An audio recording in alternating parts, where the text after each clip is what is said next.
Hello everyone, welcome to Explaining Sales. In this series of videos, we will explore PowerShell and today we will talk about PowerShell Providers or PS Provider. A PowerShell Provider or PS Provider is an adapter.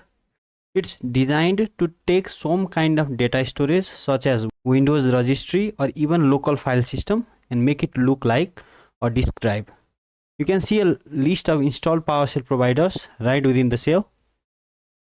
Just type get PS provider. This lists the providers I have in my shell. Providers can also be added into the shell, typically along with a module that we discussed in the last video. Modules and PS providers are two ways that PowerShell can be extended. Notice that each provider has different capabilities, and this is important because it affects the ways in which you can use each providers. These are some of the common capabilities you will see. Should process. The provider supports the use of the what if and confirm parameters. This lets you test certain actions before committing to them. Filter. The provider supports the filter parameters so that we can manipulate the provider's content. Credentials. The provider permits you to specify alternate credentials when connecting to data stores. Now you can use provider to create a PS drive. A PS drive uses single provider to connect data storage. Basically, you are creating a drive mapping, and thanks to the providers, a PS drive is able to connect to much more than disk. Let's try running get PS drive and see a list of currently connected drives. In the list, you can see that we have one drive using the file system provider and one using the ENB provider and so forth. So what happens is PS provider adapts the data store and the PS drive makes it accessible. So to make it simple, with a combination of PS provider and PS drive, PowerShell makes it possible to access and manipulate some form of storage as if they are disk drives. Now to work with PS drives, PowerShell provides a set of commandlets that will have items somewhere in their name. So if we type get command and the noun is item, we get a list of commands which we can use to work with PowerShell providers. So we will begin with the file system provider, something you are most familiar with. The file system is organized around two main types of objects, folders and files, and most probably you are using the Explorer application on Windows that you see right here, or Finder in macOS or file browser in Linux to view file system, where the hierarchy of drives, folders and files are visually obvious. But since PS drive can be mapped to the environment or even registry which are not file system, PowerShell does not use the terms files and folders.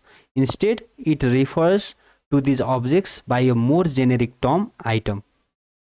Both a file and a folder are considered items. That's why the commandlet names we saw before or we see right here in the screen all use item in their noun. Item often do have properties.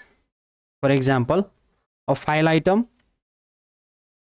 might have properties including its last write time, whether it's read only or not, and so on.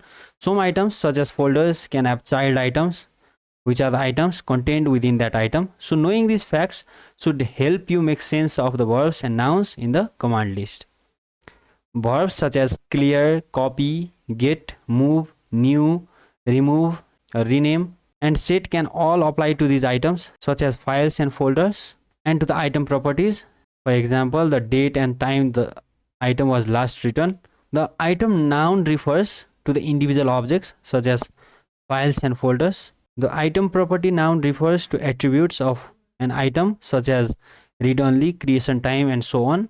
And the child item noun refers to the items, for example, files and subfolders contained within an item, for example, a folder. Now the names are intentionally generic because they are meant to work with variety of data stores. One last thing, for example, the environment PS provider is what's used to make the ENV drive available in PowerShell. This drive provides access to the environment variables, but if we type get item property path env and ps module path, it shows that they don't have item properties. So the fact that not every PS provider is the same is perhaps what makes providers so confusing. You have to think about what each provider is giving you access to and understand that even when the commandlet knows how to do something, that does not mean the particular provider you are working with will support that operation. Now to navigate the file system, we can use set location, and let's go to the desktop folder, desktop, or you can use its alias that we have already seen before, cd dot. Now let's go again to the desktop folder,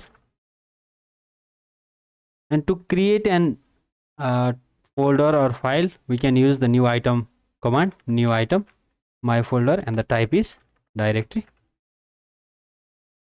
And now to list the contents of this directory, we can use get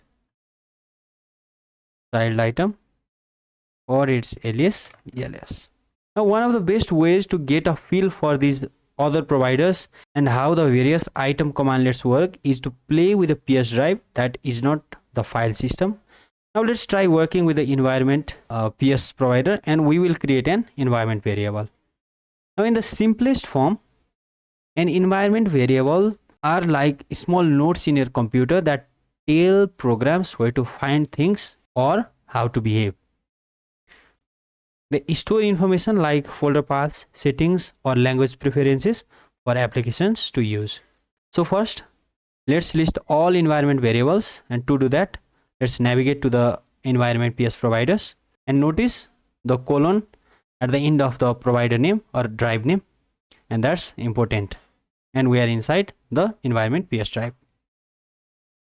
Let's clear the screen. Now to list all the environment variables, we can do get item, or we can also use ls. Now to create a new environment variable, we can type set item dot \a, means we are creating this variable in the current directory, and the value is 10. Now if you again list the contents of this directory, ls, and go to the top, we can see the environment variable we just created.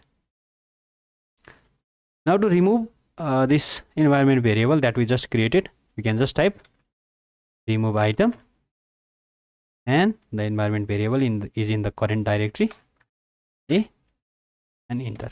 If we list the contents of this directory again, we see that the environment variable we created has been removed. Now another provider we can look is the registry.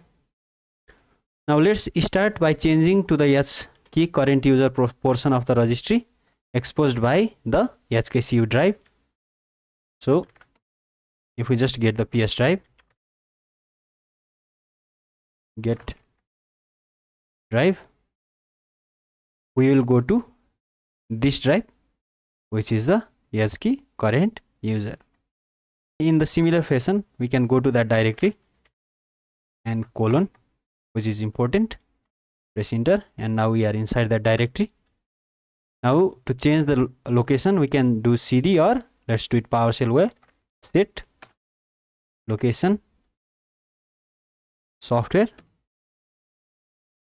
and let's list the contents of this directory, get child item, and we want to go inside this Microsoft directory, cd Microsoft.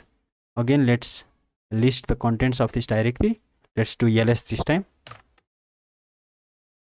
and we want to go inside this Windows directory, so cd Windows. Now we will change. Now before that, let's list the contents of this directory, get child item. Now let's change the value of enable arrow peak, which is set to 1 currently to 0, and this is inside this DWM, and enable arrow peak. Now to do that, you can just type set item property path, it's inside DWM, PS property, and the value PS property is enable aeropek, and the value is 0. Now please do not concern yourself over what we are changing in this scenario. It's just an example. I'm just showing how you can manipulate a registry like you are manipulating a file system. You can change any other registry key that you want, but please be cautious while doing so, because changing registry can change something you do not really want to. So please just follow along and just learn how to manipulate the registry using PS drive. Now you can also use the name parameter instead of PS property, and to make sure the change took place, let's type get child item,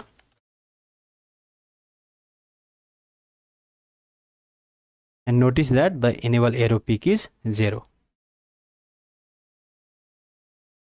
Now as I mentioned, to make sure we do not break anything, let's change the value to what it was before. This time we will use the name instead of PS property. So the command is same, set item property, path is DWM, and name is enable arrow